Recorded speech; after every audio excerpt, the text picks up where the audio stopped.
Infection का वो 1.9 के करीब था। क्रिटिकल पेशेंट जो थे सारे मुल्क में वो 570 के करीब थे, और जो रोज़ अमवात हो रही थी वो 5 थी, और जो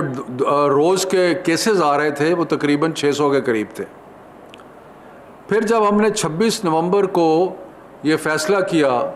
कि तालीमी इदारे बंद कर दिए जाएं, तो उस वक़्त 1.9 से बढ़ के जो पॉजिटिविटी रेट था वो 7.14 पे चला गया था, यानी कि इतना ज़्यादा आगे बढ़ गया था। जो क्रिटिकल पेशेंट्स थे वो 570 के करीब से तकरीबन 1958 हो गए थे, और जो रोज़मर्रा की अमवात थी वो 5 से बढ़कर 46 हो गई थी, और जो रोज़ के केसेस थे वो 600 से 3000 तक पहुंच गए थे।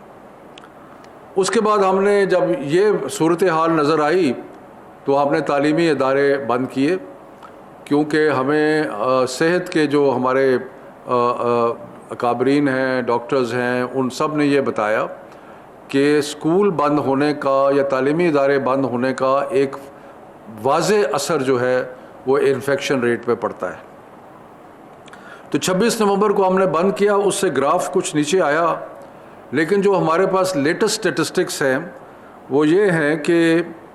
11 ये अभी हफ्ता जो 14 जनवरी का अभी ख़त्म हो रहा है कि पॉजिटिविटी रेशो जो है वो 6.10 है, यानी कि 7.14 से कम हो के 6.10 पे आई है, लेकिन अभी भी निस्बतन ज़्यादा है। जो क्रिटिकल पेशेंट्स हैं वो 1958 से बढ़ के 2339 हो गए हैं, यानी कि वो 26 नवंबर के बाद कम नहीं हुए। जो रोज़ एवरेज मॉर्टेलिटी है उसमें भी थोड़ा सा फ़र्क पड़ा है, 46 से 44 पे आ गई है, और जो रोज़मर्रा के केसेस हैं वो 3000 से कम हो के 2300 तक पहुँचे हैं, लेकिन अभी भी बहुत हाई इन्फेक्शन रेशोज़ हैं और केसेस जो हैं वो बढ़ रहे हैं। तो इसलिए ये सारे मामलात को जहन में रखते हुए एक बात तो बड़ी क्लियर है कि जितने भी तालीम के साथ वाबस्ता लोग हैं, चाहे सियासत में, चाहे सरकारी मुलाजमत में, वो इस चीज़ के बारे में उनको बहुत शदीद एहसास है कि तालीमी इदारे बंद होने से बच्चों की जो सीखना लर्निंग लेवल्स हैं वो बहुत नीचे चले जाते हैं,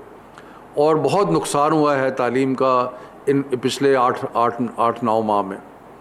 लेकिन साथ साथ हमने सेहत का भी ख्याल करना है। सो ये दोनों चीज़ों को हमने बैलेंस करना है, और बैलेंस इस तरीके से करना है कि कम से कम रिस्क हो और साथ साथ तालीम का जो सिलसिला जो है वो भी जारी रहे। तो इस सिलसिले में जो फ़ैसले आज किए गए हैं वो ये हैं कि जो 9 से 12, 9, 10, 11, 12 है, ये वो क्लासेस हैं जिनके इम्तिहानात होने हैं, और हुकूमतों ने सूबाई और वफाकी हुकूमत ने ये फ़ैसला किया है कि इस साल बग़ैर इम्तिहान के किसी बच्चे को पास नहीं किया जाएगा जिस तरह पिछले साल किया गया था। इसलिए ज़रूरी है कि 9, 10, 11, 12 जो है जिन्होंने इम्तिहान देना है उनकी तालीम का सिलसिला शुरू किया जाए। तो इसलिए 18 तारीख जैसे कि पहले फ़ैसला किया गया था, 18 तारीख को 9, 10, 11, 12 जो है वो खुल जाएंगे, और उनका तालीम का सिलसिला जो है इम्तिहान के निस्बत से वो शुरू हो जाएगा। उसके बाद ये फ़ैसला किया गया कि जो 25 को क्लास प्री यानी कि पहली से या पहली से पहले से लेके 8वीं तक जो क्लासेस खुलनी थी उसका फ़ैसला किया गया कि उसको एक हफ़्ता आगे कर दिया जाएगा। यानी कि अब प्राइमरी और सेकेंडरी और जो प्राइमरी और 6, 7, 8 है वो बजाय 25 के खुलने के, वो अब हमने इरादा किया है कि वो फ़ैसला किया है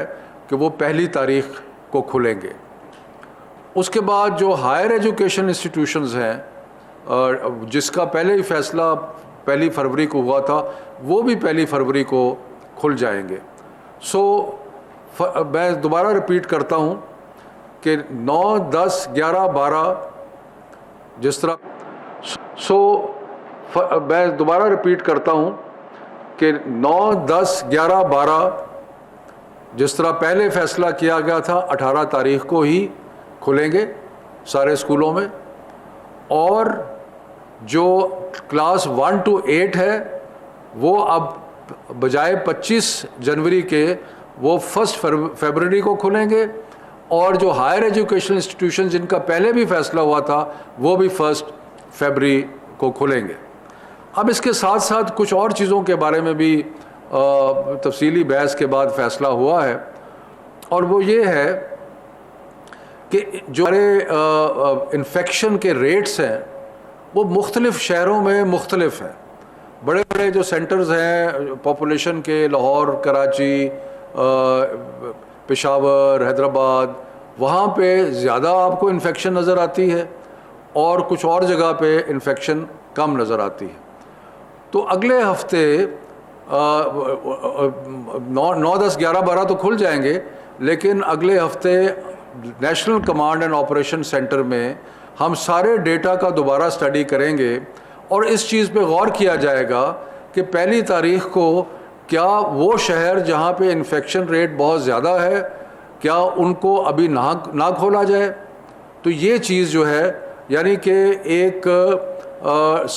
स्मार्ट अप्रोच कह लें या टारगेटेड अप्रोच कह लें, उसके बारे में गौर होगा कि अभी तो ये फैसला है ना कि 9, 10, 11, 12 तो सारे पाकिस्तान में खुल रहे हैं, लेकिन पहली तारीख को क्योंकि प्राइमरी बच्चों ने आना है और सेकेंडरी और हायर एजुकेशन ने आना है, तो उससे पहले ये देखा जाएगा कि शहरों के अंदर इन्फेक्शन कितनी है और उसका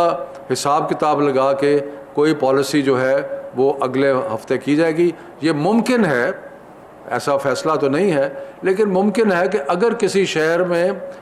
इन्फेक्शन रेट बहुत ज़्यादा है तो वहाँ पे तालीमी इदारे जो है ना खोले जाएं, लेकिन जो बाकी जगह या बाकी अजला है वहाँ पे खोल दिए जाएं।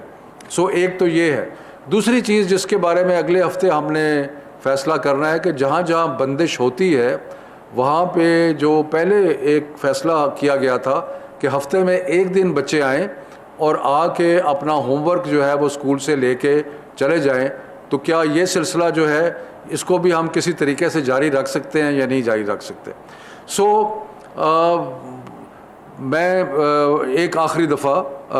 सारे फ़ैसले दोबारा दोहराता हूँ कि 9, 10, 11, 12, 18 तारीख़ को गुज़श्ता फ़ैसले के मुताबिक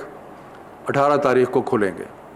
यानी कि सारे स्कूल्स या इंटरमीडिएट कॉलेजेस जहाँ पे 9, 10, 11, 12 की क्लासेस हैं वो खुल जाएंगे। उसके बाद जो 25 को खुलने थे प्राइमरी वो नहीं खुलेंगे, क्लास 1 to 8 जो है वो पहली तारीख को खुलेंगे, और हायर एजुकेशन इंस्टीट्यूशंस जैसे कि पहले फ़ैसला हो चुका है वो भी पहली तारीख को खुलेंगे। अगले हफ्ते मज़ीद जायज़ा लिया जाएगा नेशनल कमांड ऑपरेशन सेंटर में, और उसमें हम ख़ास तौर पे देखेंगे कि शहरों में जो वबा की फैलाव है उसका तज्ज़िया और अंदाज़ा जो है वो लगाया जाएगा। तो ये आज के फ़ैसले हैं जो मैंने आपके सामने पेश करने थे। शुक्रिया।